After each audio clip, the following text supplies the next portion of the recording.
to small house construction. So ito ay ano natin to yung presyo nito. Marami kasing mga nagtatanong, gusto ring magpatayo ng bahay. At least merong idea po sa mga gastos ng ganitong klase na o ganito kalaki na bahay. Ito ay ano lang pala to, 17 square meter. So talagang maliit lang siya. So ito pala is yung nabili na lupa dito ng kapatid ko dito is meron na siyang apat na poste.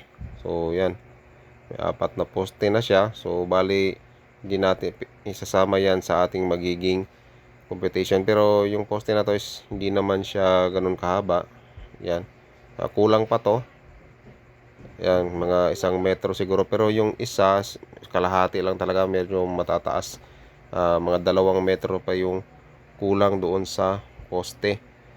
So ito yung progress pala dito, yung unang ginawa ng ating mga workers dito. So dalawang skilled at saka meron silang helper isa. So bali isang mason, yung isa is marunong din mag-welding yung isa. And dito, yan, lalagyan na nila ng para sa hollow blocks na footing. Yan, wall footing, yung tawag na term dyan. So yan na yung kanilang abang na mga bakal. So yan, isang dangkal yung kanilang ano pala dyan, distansya.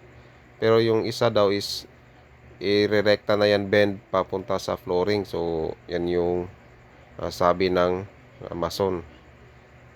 Yan. So yan na yun.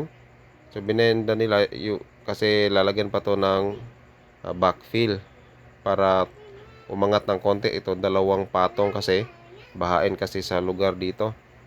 Ayan, gusto ng kapatid ko na para medyo mataas siya kapag medyo malakas yung ulan.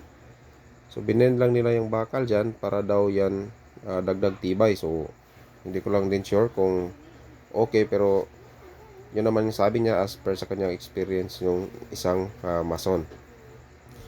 So yan na po yung progress dyan. Yung gumastos na yung kapatid ko dito sa materialis initial. Ito ay nasa 7 days na gawa na pala. Yan.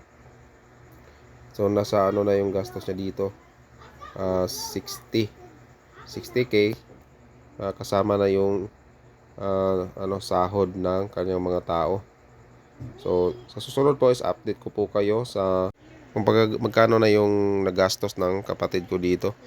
Yan, para merong idea po yung iba na gusto rin na gumawa ng simpleng bahay kagaya nito. Yan, 17 square meter lang siya, pero pwede na to para sa maliit na pamilya.